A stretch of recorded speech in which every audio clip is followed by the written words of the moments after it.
Welcome to our study this week of Hebrews chapter 12, verses 1 through 17. My name is Scott Rainey. I serve with the Church of the Nazarene in the area of Nazarene Discipleship International, or NDI. This adult Sunday school video lesson is provided in collaboration between the Foundry Publishing and NDI. The Sunday school lesson is intended to support the local church's efforts to make disciples who make disciples. Please feel free to use this video in any way that helps your church or its families. When I was pastoring in Houston, Texas, back in 2009 and 2010, about 10 of the men in the church, including me, decided that we wanted to participate in an Olympic-sized triathlon. A triathlon includes swimming, biking, and running in that order. There are 3 different lengths of triathlons. The Olympic distance is the medium length. It consists of 1.5 kilometer swim, just under 1 mile, a 40 kilometer bike ride, just under 25 miles, and a 10 kilometer run, or 6.2 miles. The 10 of us trained for a year to participate in the race. As we approached the race, I found that transitions between the 3 disciplines were important to help reduce your time. For example, what clothes do you swim in? What do you wear when you ride the bike? And what do you wear when you run? If you have to stop the race twice to change clothes, this kills your time. So I began to research what people do to improve their times in the transitions. One of the things that racers do is wear what I can only call a onesie. It's a very lightweight, one-piece suit that can dub for a swimsuit, biking clothes, and running wear. I must admit that I was a little concerned that 10 families involved on race day would forever have trouble with the mental image of their pastor in a onesie. In order to compete, I decided to take the plunge and wear the onesie. Racers often wear light clothing in order to swim, bike, and run faster. Some male swimmers will shave their legs in order to stop their hair from slowing them down. I did not do that. The most competitive athletes literally throw off everything that could potentially hinder their participation. Our passage for this week uses this very imagery to challenge Christians to endure the challenges of their Christian faith as a runner would a marathon. Let's look at these words from Hebrews chapter 12, verses 1 through 17.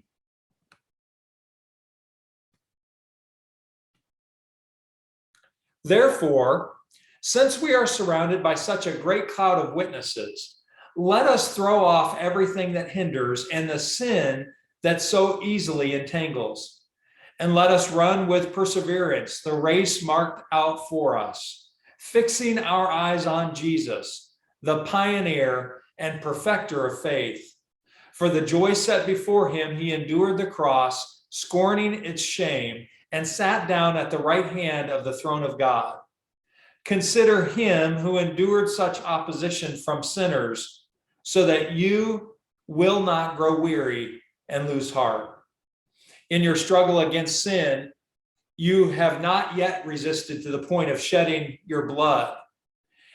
And have you completely forgotten this word of encouragement that addresses you as a father addresses his son? It says, "My son, do not make light of the Lord's discipline, and do not lose heart when he rebukes you, because the Lord disciplines the one he loves, and he chastens everyone he accepts as his son. Endure hardship as discipline. God is treating you as his children. For what children are not disciplined by their father? If you are not disciplined, and everyone undergoes discipline, then you are not legitimate, not true sons and daughters at all. Moreover, we have all had human fathers who disciplined us, and we respected them for it. How much more should we submit to the Father of spirits and live.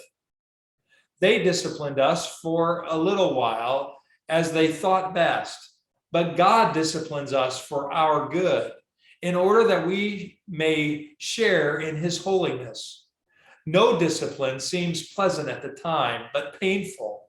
Later on, however, it produces a harvest of righteousness and peace for those who've been trained by it. Therefore, strengthen your feeble arms and weak knees. Make level paths for your feet, so that the lame may not be disabled, but rather healed. Make every effort to live in peace with everyone and to be holy. Without holiness, no one will see the Lord. See to it that no one falls short of the grace of God, and that no bitter root grows up to cause trouble and defile many. See that no one is sexually immoral or is godless like Esau, who for a single meal sold his inheritance rights as the oldest son. Afterward, as you know, when he wanted to inherit this blessing, he was rejected. Even though he sought the blessing with tears, he could not change what he had done.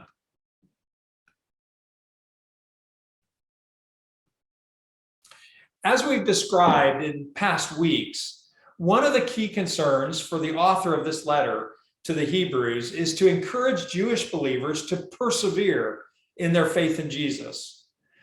All of Hebrews chapter 11 speaks of the heroic witness of the faithful Jews from the past. Each of these heroes died with their faith intact, even though they had not received what God had promised. However, the writer does not call his readers to pursue faithful death. Rather, he calls them to pursue faithful endurance. God's faithful followers in the past have set the standard of faithful endurance. Christ continued this standard by providing the superior example, the supreme example, an inexhaustible provision for faithful perseverance through his perfect sacrifice and victory over death. We, with the first readers of this letter, are therefore called to follow the path of victorious endurance and discipline that Christ has set before us. In Hebrews chapter 12, verses 1 through 4, each believer is depicted as an athletic runner in a great foot race. The Greek word for race is in verse 1 is agon. This is where we get the English word agony. It depicts a fight or a struggle against opposition. Its use underscores the effort and determination required to run the race to victory despite the struggles and difficulties involved. The crowds, or the great cloud of witnesses in verse 1, are those who've gone before and successfully run the same race we now run. These crowds are depicted as spectators in an arena cheering on the current runners. These faithful witnesses, as described in Hebrews chapter 11, were proof of the reality of the victorious life that is possible by faith in Christ. It is possible to persevere in the midst of trial and finish the race believing. The author gives us a few pieces of advice regarding how we're to run the race of faith with endurance. First, the author suggests throwing off anything that hinders and the sin that so easily entangles, verse 1. The imagery, as already mentioned, is that of runners who shed any restrictive clothing or body fat that might slow their progress. In their faith journey, runners must throw off sin. A specific sin is not mentioned here in Hebrews chapter 12, verse 1, so it could point to anything that hinders one's faith. Second, I want us to also notice the call to let us do something. The exhortation is in the plural form. We will find this truth, the fact that we do not run this race alone, sprinkled throughout Hebrews chapter 12. Here we find, let us throw off everything and let us run with perseverance. The discipleship path is a path we run together. Finally, as we run, we are encouraged to keep our eyes fixed on Jesus. Trained runners always keep their eyes fixed on the finish line. In fact, races have been lost at the last second when a runner looks away from the finish line to check on other runners. While the heroes of Hebrews 11 are an encouragement to us, the author of Hebrews encourages us to fix our eyes on Jesus. Jesus is the originator and the initiator of our faith. He is the one who brings our faith to its intended goal. The amazing thing is that when we fix our eyes on Jesus, we realize that he has his eyes already fixed on us. Think about it with me. Have you ever said to a young child, "Look at me"? If you have, remember that when you said this, you were actually looking at the child. Jesus calls us to keep our eyes fixed on him, and as we take this spiritual journey, but never forget that he has his eyes, his gaze set on you.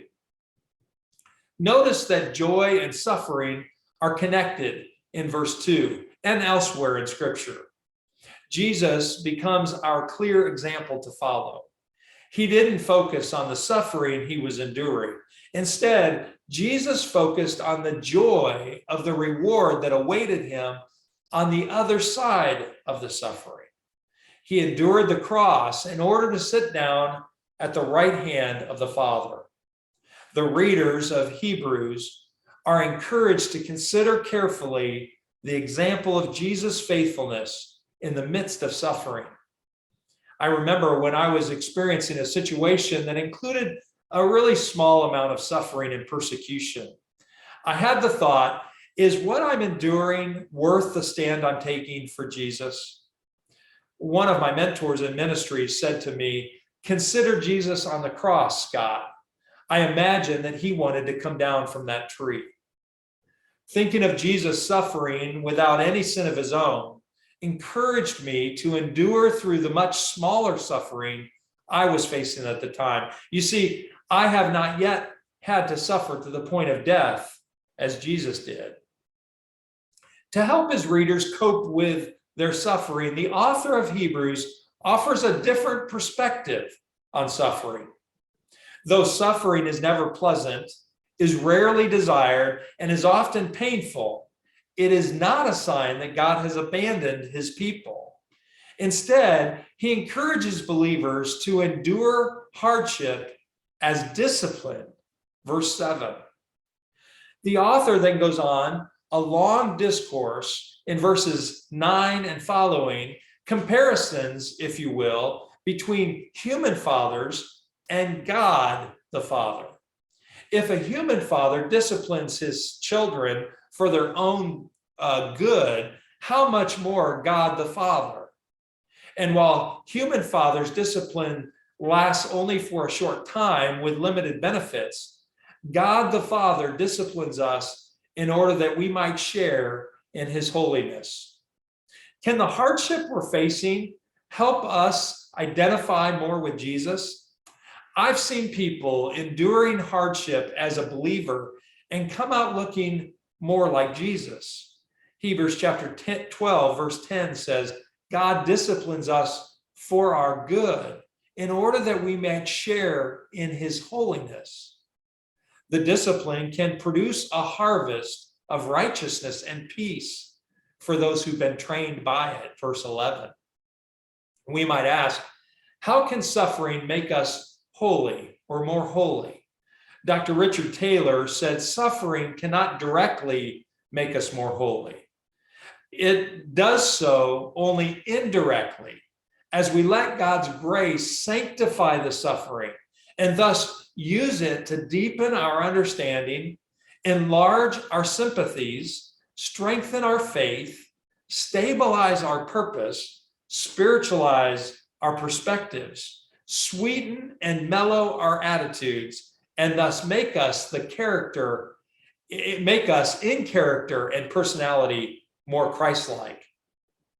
The Apostle Paul speaks a similar word in Romans chapter 5, verses 3 and 4, where he said, we also glory in our sufferings because we know that suffering produces perseverance, perseverance, character, and character, hope.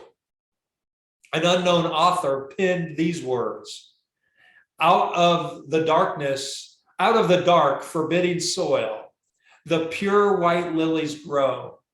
Out of the black and murky clouds descends the stainless snow. Out of the crawling earthbound worm, a butterfly is born. Out of the somber shrouded night, behold, a golden morn. Out of the pain and stress of life, the peace of God pours down. Out of the nails, the spear, the cross, redemption, and a crown. To be sure, God does not cause these sufferings, but neither does he simply make them go away.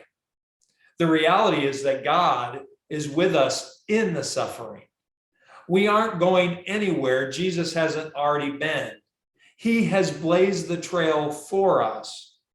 Many people get angry at God because they think he hovers over us, watching us suffer.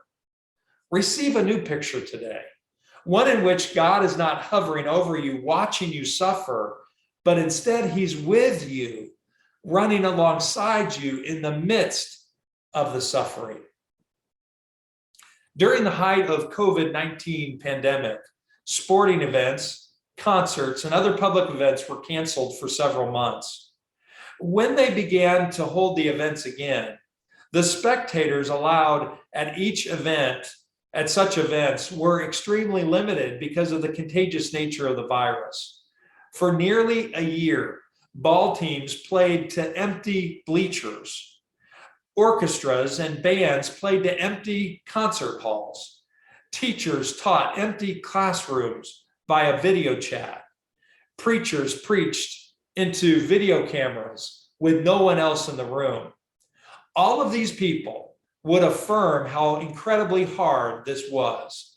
There's something about having others in the room with us that encourages us. As our passage for this week comes to a close, we return to the topic of community. We were never made to run this race alone. Hebrews chapter 12, verse 14 calls us to make every effort to live at peace with everyone and to be holy. Make every effort is literally pursue. We are to pursue peace with everyone, and we are to pursue holiness. Notice the clear connection between peace and holiness. Holiness has a profound impact on one's relationship with other people. We are called in Hebrews chapter 12 to not just be concerned about our own well-being, but to be concerned about the condition of fellow believers. Verse 15 says, see to it that no one falls short of the grace of God. Recently, I was blessed to be present at the National Black Nazarene Conference in Tampa, Florida. The worship leaders sang a particular song multiple times during the 4-day conference. The song was one I had not heard in the worship settings where I normally visit. The song is titled, I Need You to Survive. Here are the words. I need you, you need me. We're all a part of God's body. Stand with me, agree with me. We're all a part of God's body. It is his will that every need be supplied. You are important to me. I need you to survive. You are important to me. I need you to survive. I pray for you. You pray for me. I love you. I need you to survive. I won't harm you with words from my mouth. I love you. I need you to survive. With God's presence near us in the suffering, with a great cloud of witnesses cheering us on, and with others running with us, we can run life's race with grace, confidence, and endurance.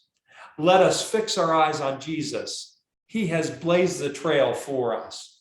Remember that God walks through tough times with us, and the discipline found in suffering can make us more like Jesus if we will let it. And never, ever run this race alone. We need each other to survive.